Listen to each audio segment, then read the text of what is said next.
पहली बार हिंदुस्तान के इतिहास में हुआ जब 4 बड़े जजेस ने सुप्रीम कोर्ट ने प्रेस कॉन्फ्रेंस की। ऐसा पहले कभी नहीं हुआ था। इसका मतलब यह कि जुडिशियरी किसी न किसी दबाव में थी, तभी तो लोगों ने प्रेस कॉन्फ्रेंस की, और उसके बाद लगातार क्षरण हो रहा है। क्या ये सच है? ये बात तो सच है कि चार सिटिंग जजेस ने आके प्रेस कॉन्फ्रेंस की। ये बात तो सच है। उन्होंने क्या कहा ये भी सच है। उसके बाद क्या हुआ वो भी सच है। सही हुआ गलत हुआ वो भी सच है ना। किसी के दबाव से हुआ नहीं हुआ ये तो मैं नहीं जानता, ये तो इतिहास ही बताएगा। लेकिन जो जो जो हमने देखा, जिस तरह से ये चर्चा हुई सिटिंग जजेस की, तो उनके मन में संदेह था कि इंसाफ नहीं दिया जा रहा। उनके मन में संदेह था, और अगर संदेह था तो उसकी कोई बुनियाद तो होगी। इसके बारे में मैं तो नहीं कह सकता, उन्हीं से पूछना पड़ेगा आपको। अब उनसे पूछने का वक्त तो निकालना पड़ेगा, लेकिन इनमें ज्यादातर लोग बोल भी नहीं रहे आजकल। एक दूसरा सवाल इसी आप तो बोल रहे हैं, हाँ, इसी के साथ एक जुड़ा हुआ सवाल इसी बात को लेकर यह है कि पिछले दिनों जब अयोध्या का फैसला आया था तो उसमें the place of worship act 1991 और उसको कहीं ना कहीं जो हमारा जो संविधान की जो मूल धारा है उससे जोड़ने की बात की गई थी। लेकिन जब हम ज्ञानव्यापी के सवाल को देखते हैं या फिर जब हम मथुरा के सवाल को देखते हैं तो ऐसा लगता है जैसे कि इस कानून का खुलेआम उल्लंघन हो रहा है और सुप्रीम कोर्ट उसमें इंटरवीन नहीं कर रहा है।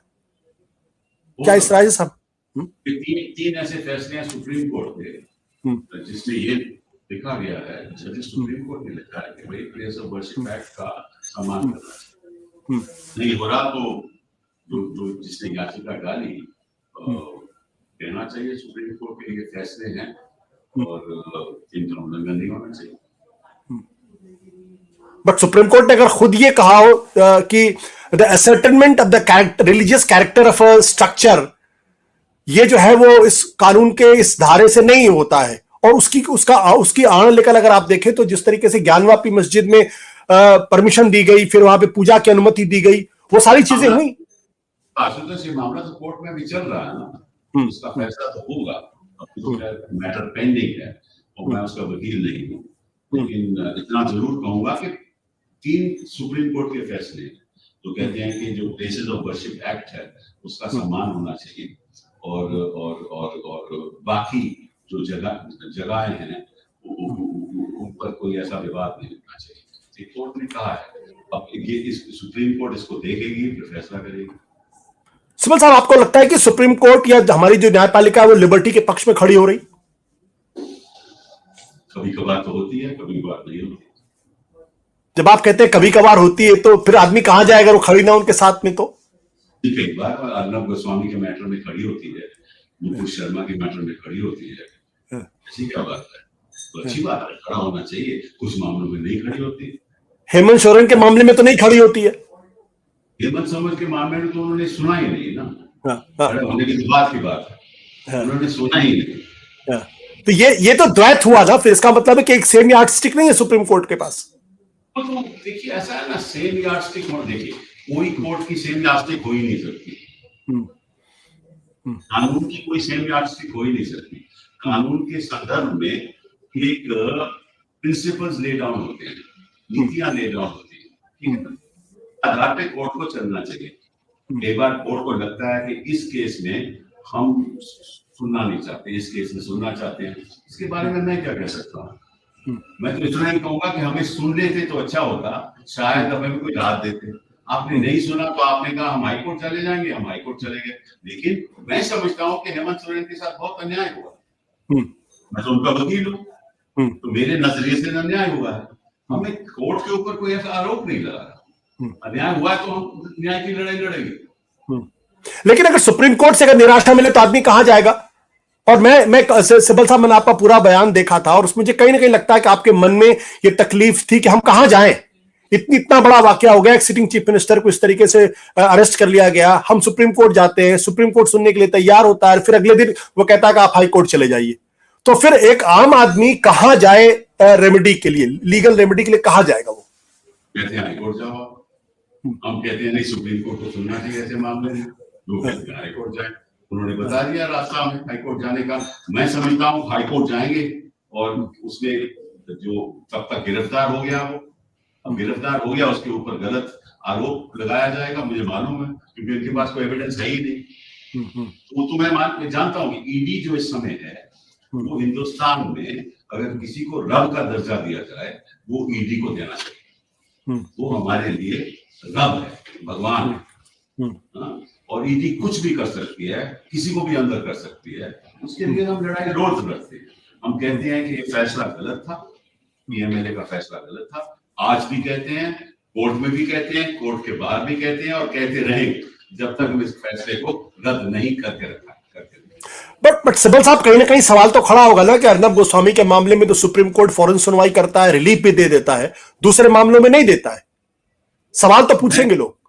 इसके बारे में तो जज ही बोल सकते हैं ना, मैं तो नहीं कुछ कह सकता। मैं तो यही कह सकता हूं कि हमारे मामले में देना चाहिए था, उसके मामले में नहीं देना चाहिए ये मैं नहीं कह सकता। मैं तो देना चाहिए था। अगर अर्नब गोस्वामी का मामला सुना है तो अच्छी बात है ना। तो बाकी मामले भी ऐसे ही हैं जो सुनने से जो जिनकी सुनवाई होनी चाहिए। कई ऐसे लोग हैं जिनकी सुनवाई नहीं होती, तो सुप्रीम कोर्ट को कोई गाइडलाइंस तय करनी चाहिए कि इस हिसाब से हम ये मामले सुने जाएंगे। लेकिन मैं समझता हूँ ये होगा नहीं, क्योंकि मैं आपको बताता हूँ इसका रीजन क्या है जी। इसकी वजह यह है कि जज बेंचेस में बैठते हैं। अगर हमारे 34 जज हैं तो लगभग 15-16 बेंच बैठते हैं और हर एक जज का नजरिया अलग होता है। तो किसी कोर्ट में अगर जज प्रिजाइडिंग जज प्रो लिबर्टी हो, उसका रुझान लिबर्टी के द्वारा की तरफ हो, तो निश्चित रूप से बेल मिलना आसान होता है। हम कई बार देखते हैं। और अगर ऐसा जज हो जाए जो थोड़ा इतना प्रो लिबर्टी ओरिएंटेड नहीं है, तो बेल नहीं मिलती। तो होता क्या है कि किस जज के ऊपर के यहाँ मैटर लगा है वहां तय होता है कि हमें मिलेगी बेल के नहीं, ये प्रॉब्लम। और मैटर कहां लगता है ये चीफ जस्टिस तय करते हैं। जो भी है इसके बारे में मैं क्या कह सकता हूँ। लेकिन जो बात आपने कही, देखिए आपने बड़ा फंडामेंटल सवाल खड़ा किया लिबर्टी प्रो लिबर्टी को लेकर। जो हमारा संविधान है उसकी जो मूल आत्मा है वो एक नागरिक की लिबर्टी की रक्षा करना हर हालत में। क्या कोई जज ये अफोर्ड कर सकता है कि मैं कुछ मामलों में मैं प्रो लिबर्टी हूं, कुछ मामलों में प्रो लिबर्टी नहीं हूं? जज should always be for pro liberty. सवाल इससे भी ज्यादा गंभीर है, इसलिए कि आप इस सवाल अपने आप से, ये सवाल अपने आप से पूछिए कि संविधान बना क्यों। कोई भी सरकार, विश्व में कोई भी सरकार हो, सरकार के हाथ में पावर होती है। पावर का मतलब वो सही उपयोग भी होती है पावर और दुरुपयोग भी होता है। तो संविधान का बनना और हक देना लोगों को मतलब है कि जहां भी दुरुपयोग हो वहां कौन खड़ा होगा, लोगों के हकों के लिए कोर्ट।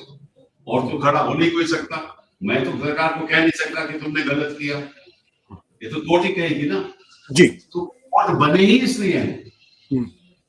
तो मूल सवाल है, कोर्ट बने ही इसलिए हैं कि आम आदमी की रक्षा करें अगर उसके हकों का उल्लंघन हो रहा है।